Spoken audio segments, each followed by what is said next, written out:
Welcome back to ICO Review, and today I want to revisit the Arbitraging Co. Because it is roughly their birthday. So hopefully when I get this video out, if it's the right timing, happy birthday Arbitraging. So I've been here since the XRPC days in the original YouTuber marketing group, and it's only fair after being with the platform for so long that I come back and do that birthday video. And what I want to do is have a look at how much residual ARB has actually generated me over the last 11 and a half, 12 months, as well as some of the more recent speed bumps, etc. Because I feel like some of the more recent investors may not fully appreciate the scope of what this platform has accomplished in terms of just residual payouts. So first of all, I'll show you what's going on with mine without any start-stop manipulation or any gaming the system. So I'm by no means an ARB whale. You can see that I've got an aBOT of $6,575, and the actual ARB that I'm holding at the moment, the figures on dashboard aren't reflective. I've got some in the vault and I've got some in the exchange as well, totaling just shy of 900 at the moment, holding out for that $10 mark, of course. So this aBOT has not been on 100% reinvest this entire time. In fact, I've flitted between 25% reinvest and 50% reinvest if memory serves, and I have cashed out some ARB moving along through 2018, but I'll touch on that. So if we took the aBOT profit calculator seriously, leaving my $1,000 in there without cashing anything out, it should be in and around $4,300 off the top of my head.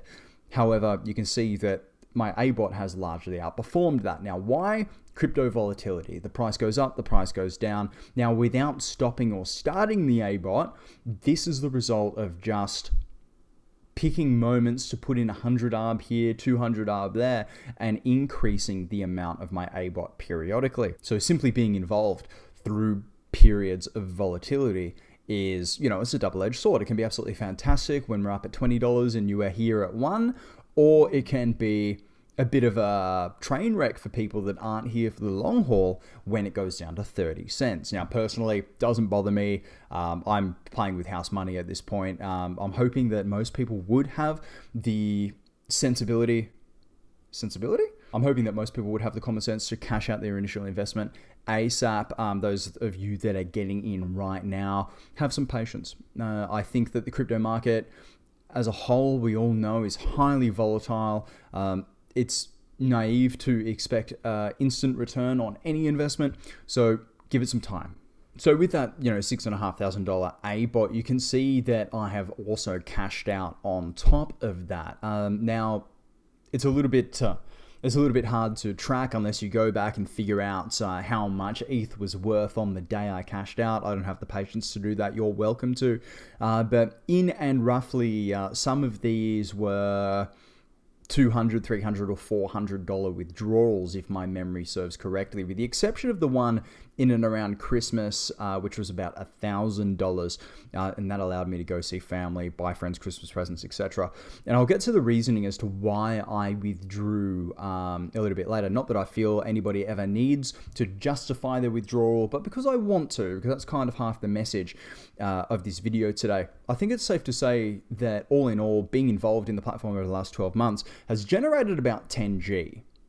Probably about 10G, riding the volatility, again, not stopping or starting the aBOT, but just holding tokens, putting in when necessary, withdrawing when necessary. So if this is to be like a happy birthday yearly review, it would be wise to talk about a few of the recent speed bumps.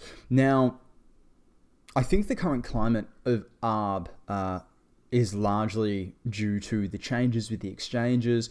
And I have to say that the exchange, the block exchange, was a pretty innovative thing to try and do. It was a cool idea, ended up resulting in some difficulty for some people selling. I will acknowledge that.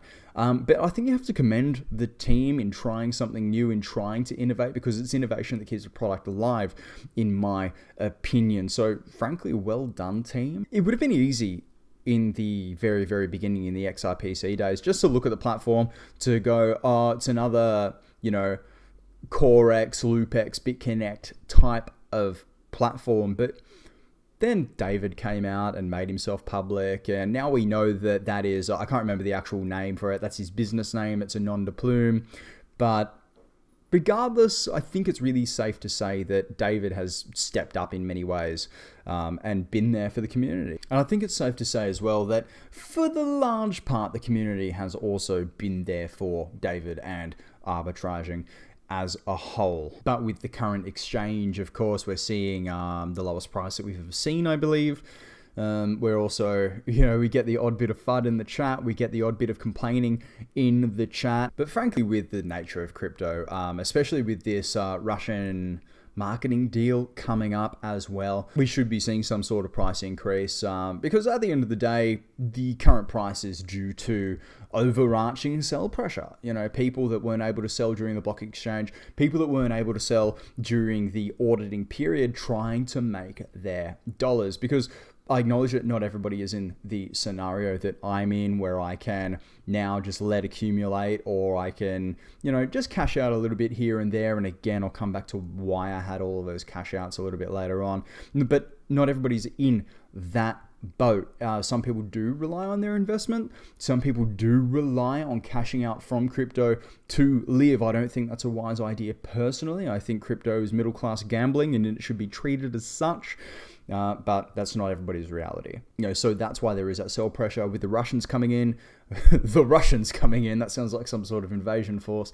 But with the Russian marketing deal happening, I would like to postulate, I would like to imagine that with that will come more support, and hopefully, we'll see a slow and steady and sustainable for the medium term price increase. I do think that having enough buy volume is always going to be a bit of an obstacle for this platform, because of course, the more people that get into aBOT, the more people that buy into the platform, the next day they become sellers, of course, unless they're hodling, for the $10 mark or the $20 mark, etc. So that is always going to be an obstacle with this platform.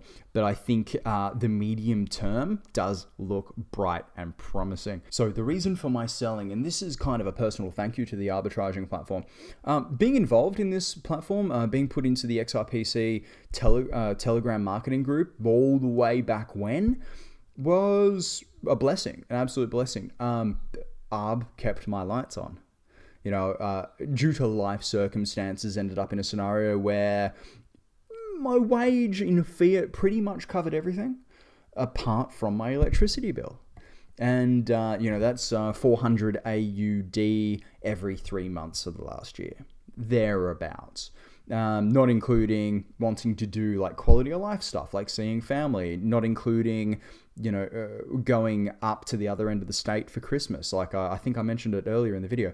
And ARB kept my lights on. Cashing out ARB is what kept the roof over my head, essentially. So given volatility, given the current token price, I wouldn't change being involved with this platform for anything. Thank you, David. Thank you, team. And, regardless of where this platform goes, it does have my absolute utmost gratitude. But other than that, that's all I really have to say for this special edition birthday video on arbitraging. I have been your crypto enthusiast, and I'll see you whenever it is I get back to YouTube.